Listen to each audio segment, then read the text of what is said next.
Clearly, annexation is not going to make Mexico particularly happy, and it doesn't. It's an absolute infuriating act that drives Mexico straight to war. In fact, the ambassador, Mexican minister to the United States, is Juan Almonte. We've heard of him before.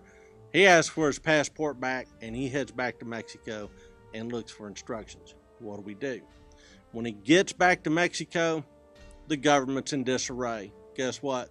Santa Anna has been deposed again and has been exiled to Cuba. So now the Mexican government has to figure out how to handle its own internal crisis and also this external crisis. It's a big mess. Meanwhile, the United States sends a minister of its own, John Slidell, to go treat with Mexico. And when he gets there, it becomes pretty much common knowledge that he didn't come down and talk about how to extend peace with Mexico, but really his mission was how to acquire more of Mexico, including places like California and New Mexico and all that region. It is now the southwestern part of the United States. Mexico refuses to meet with Slidell, the government of Mexico. And in fact, they gather an army at Matamoros to start the invasion of Texas. However, instead of moving north of the Rio Bravo del Norte, turns south and helps overthrow the government in December of 1845. So now there's an additional crisis in Mexico. While that's going on, the United States moves its own army into Texas. Colonel Zachary Taylor, with his Army of Observation at Fort Jessup, moves into Texas that same year, 1845, while Texans are busy doing their plebiscite and thinking about annexation and thinking about what they're going to do, moves his army down to Corpus Christi Bay and actually camps where downtown Corpus Christi is now, and then from there moves all the way down past the Nueces all the way to the Rio Grande by early 1846. It looks as though annexation is going to go off without much of a hitch because every time an army gathers in Mexico, they use it to overthrow their own government. Well, the Americans set up shop. Zachary Taylor sets up a fort called Fort Texas, and it's under the command of Major Jacob Brown. Also sets up a supply depot at Point Isabel on the southern end of Padre Island. While he is doing all this, an additional Mexican army is raised, sent to Matamoros, and in fact, they cross over the Rio Grande and attack an American outpost on April 25th, 1846, in what becomes known as the Thornton Affair. Well, James K. Polk says American blood has been shed on American soil, and he asks for a declaration of war and gets it against some pretty stiff opposition. Well, immediately, Taylor launches into a campaign of his own, and on May 8th and May 9th, defeats the Mexican armies at Palo Alto and then Resaca de la Palma, and relieves a Mexican siege of Fort Texas. In the middle of that siege, Major Brown is killed, and the fort is renamed Fort Brown. The town that builds up around it, Brownsville, Texas. Well, the Mexican army retreats, abandons Matamoros, and the Americans are now in control of the entire lower Rio Grande Valley. This being the case, the war now moves into its next phase. The United States calls for volunteers, and troops come from the various states. Texas supplies 2 regiments, the 1st and 2nd Texas Mounted Volunteers. The 1st Texas Mounted Volunteers is under the command of Texas Ranger Jack Hayes.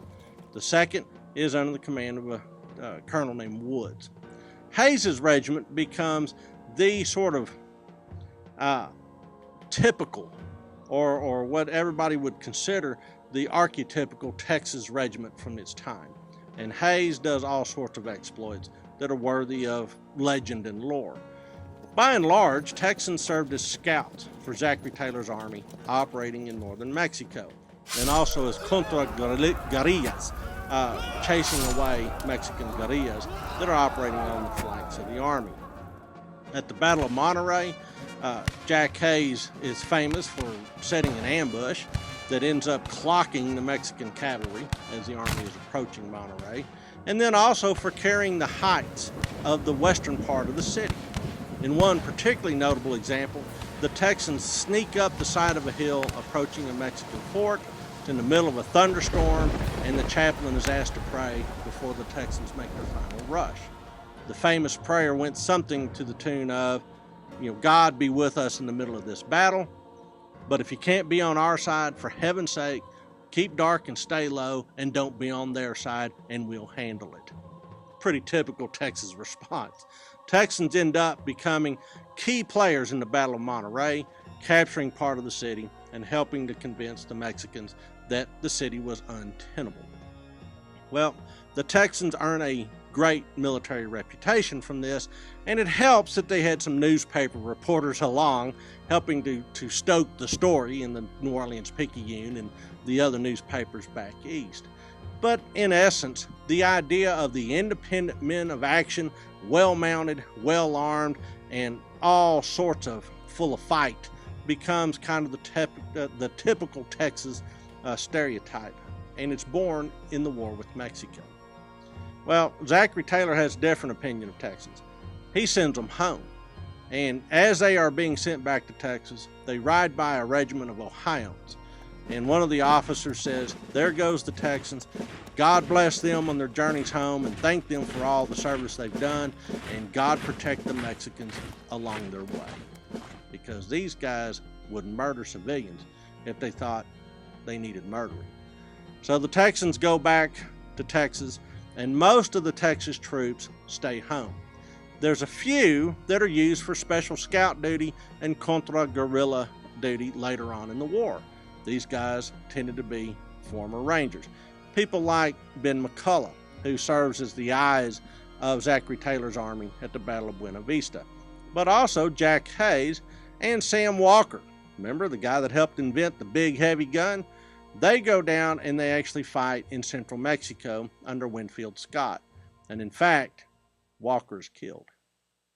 Well, the war ends in early 1848 with the Treaty of Guadalupe Hidalgo. And the Treaty of Guadalupe Hidalgo will cede all of those states that we now call the American Southwest to the United States. But later on, we're going to have to think long and hard about one provision of that treaty, and that's Article 11.